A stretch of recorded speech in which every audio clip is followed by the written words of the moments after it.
I listen to so-called financial planners, they say, just give your money to them and they'll invest it in a well-diversified portfolio of stocks, bonds, mutual funds, and ETFs.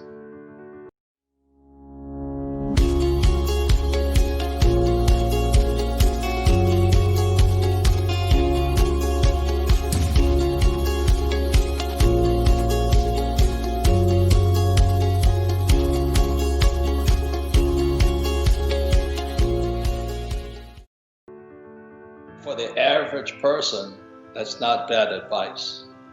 I don't do that stuff. If you're really going to learn to be rich, you have to learn how to sell, how to use debt, and how not to pay taxes. Did this crash destroy you, or did it make you better? I wrote a book called Rich Dad's Prophecy, and I said the biggest stock market in history was coming in 2016. So the biggest crash in world history came in March 2020. We're going into a depression, hope not. But I would say there's a 60% chance we're in a depression. Now, for somebody with a soul and a spirit, it's the greatest opportunity in history. The world's changing, I'm going to get out of this thing. So today we're in this, I think we're going into a major depression. I hate to say that, but are you prepared for it? I'm prepared for it. So making money has never been an issue, not maybe high-paying job as an employee. So that's kind of, it wasn't challenging. So I want the challenge. I flew gunships in Vietnam. Now, you want to fly gunships in Vietnam, you have some prep work to do. Doesn't mean I was a hero or anything, because I wasn't. We're just happy to bring my crew back alive. That's all we cared about.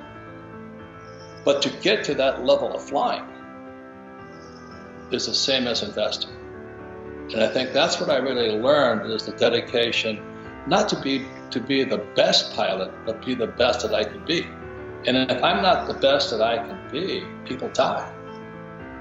And a lot of people, it's okay to be average, if you know what I mean. But when you get into that situation, when you're going in and out of combat zones, I went down 3 times, but I wouldn't be back today if I hadn't practiced to be the best.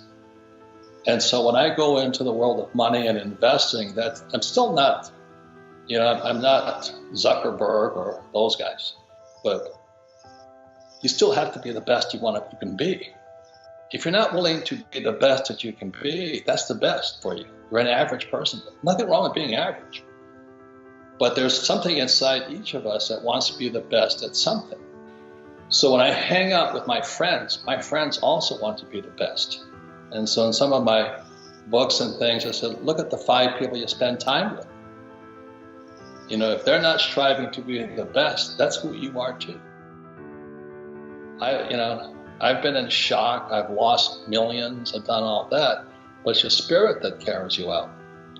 And, it's horrifying. When I never got shot down, but I lost my engine several times because our aircraft were so tired from just flying so hard, So every time my engine quit, I had already practiced crashing every single day in flight school. So when it quit, it was like just flight school, just dropped it. And most people avoid the terror of life. And so they try and live in this little bandwidth called comfort. I want to be comfortable, I want to be happy.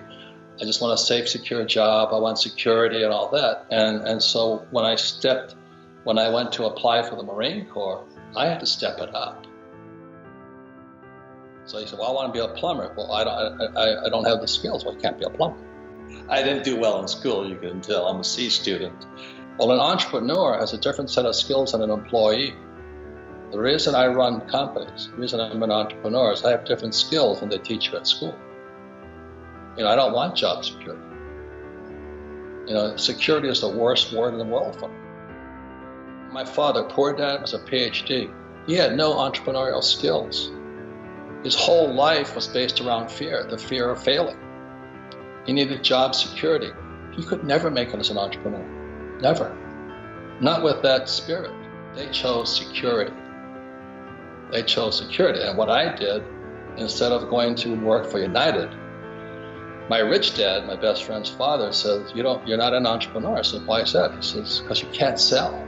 You're too shy. He says, if you can't handle rejection, you're not going to make it as an entrepreneur. Entrepreneurs, there's 1,000 rejections to 1. And he says, you better go get rejected pretty quickly. And then for 2 years, I was the worst salesman they ever had. I was going to get fired from Xerox. And so I went to my rich dad and I said to him, why?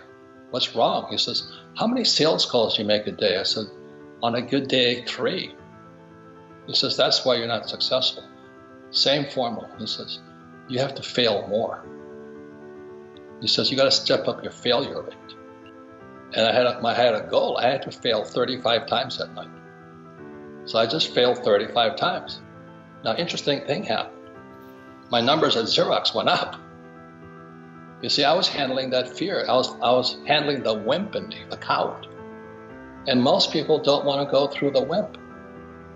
And that's why I don't have much time for it. So you have more access to great teachers than ever before via YouTube and your little handheld devices.